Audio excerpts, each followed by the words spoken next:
Boa tarde, presidente. Boa tarde, vereadoras, vereadores, em mais essa sessão aqui na Câmara. Antes de iniciar o meu pequeno expediente, eu gostaria de falar um pouquinho antes sobre algumas questões colocadas aqui, né? Eu acho que foi tão falado de alguns benefícios do governo federal, mas o vereador só esqueceu de mencionar que tal possibilidade só se deu através das manobras regimentais do Arthur Lira, para que fosse feita a vontade do presidente. Fora isso, o presidente comercializa a política brasileira junto com os fundamentalistas, a bancada da bala, a bancada do agronegócio e a bancada da morte. Então, a gente precisa mencionar quem é Jair Messias Bolsonaro.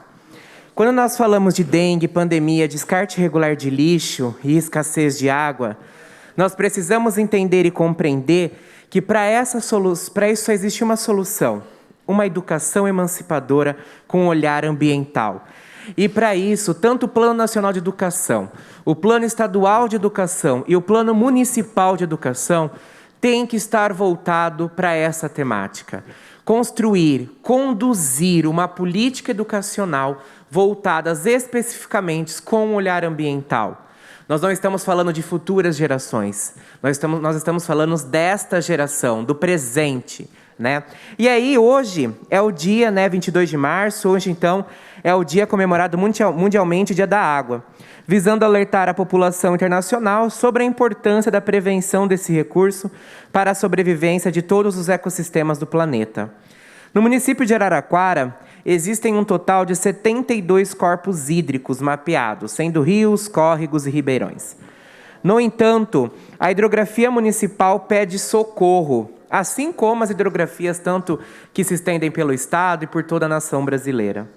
São necessárias várias ações para a manutenção mínima do ecossistema hídrico, sendo o reflorestamento de áreas prioritárias, a contenção de erosão, o desassoreamento dessas nascentes, no caso, a prevenção da poluição e da contaminação, as demandas mais urgentes, né? E falando de hidrografia, não podemos deixar de mencionar as nascentes que nós temos no município de Araraquara. Em média, um total de 280 nascentes no município de Araraquara. Então, nós vemos que Araraquara é uma cidade muito rica no que tange aos recursos naturais, aos recursos ambientais, né? Todas essas nascentes, umas precisam de mais, outras precisam de menos, mas todas precisam de uma atenção do poder público municipal. Meu mandato vem construindo, junto ao poder público, um projeto de lei, o Adote uma Nascente, que eu espero que ele prospere, que em breve venha para esta casa para apreciação. E eu tento fazer, junto com a sociedade civil, tentar visitar, mapear as nascentes de nossa cidade, porque as nascentes, elas são fundamentais para o desenvolvimento do ecossistema, porque nós não estamos falando somente do olho d'água, da nascente, nós estamos falando de tudo que compõe o seu arredor, né? E aí, quando nós falamos de bacias hidrográficas, vale ressaltar que Araraquara, né, tem as principais bacias hidrográficas de Araraquara, é a Bacia das Ribeirões das Cruzes, a Ribeirão das Anhumas e Ribeirão do Ouro. Em falar em Ribeirão das Cruzes, hoje também celebramos o dia do Ribeirão das Cruzes, né? O Ribeirão das Cruzes é um dos principais represas de captação de água superficial.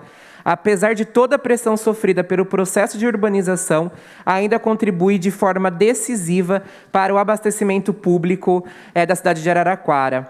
O Ribeirão das Cruzes, então, ele tem 10 afluentes, sendo o Córrego do Tanquinho, esse que nós estivemos lá, e que, devido à nossa intervenção, a prefeitura foi lá, fez a limpeza desse córrego, né? O córrego do Serralhau, o córrego do Marivã, córrego do Cupim, do Laranjal, córrego do Águas do Paiol, córrego do Martins, córrego dos Furnas, córregos da Lagoa e o Ribeirão do Lajeado, que eu também estive lá essa semana que passou. E aí, apesar da grande riqueza que nós temos no que tange ao recurso hídrico superficial, atualmente a maior quantidade de água utilizada para abastecimento público ainda é oriunda do aquífero Guarani. uma das maiores reservas de água doce do planeta, com mais de 1 milhão de quilômetros quadrados. O aquífero Guarani é considerado uma das maiores reservas hídricas subterrâneas transfronteiriças do mundo. A localização de Araraquara sobre o aquífero exige uma atenção redobrada com o solo, a fim de evitar diversos tipos de contaminação que podem afetar a água armazenada no aquífero. A cidade está em uma região onde o aquífero está bem próximo da superfície, o que exige um constante trabalho de monitoramento, preservação por parte dos órgãos competentes. E aí, para finalizar, eu encerro minha fala fazendo um apelo ao poder público, à Secretaria de Meio Ambiente, aos órgãos, ao CONDEMA, conselho esse que inclusive esse ano faz 38 anos, precisamos agir. Se nós não agirmos imediatamente no que tange aos nossos recursos naturais, nós iremos afetar diretamente o futuro de nossa cidade. O meio ambiente ele não pode esperar. Ou a gente toma uma ação agora, ou será tarde demais. Muito obrigado, uma ótima sessão a todos nós.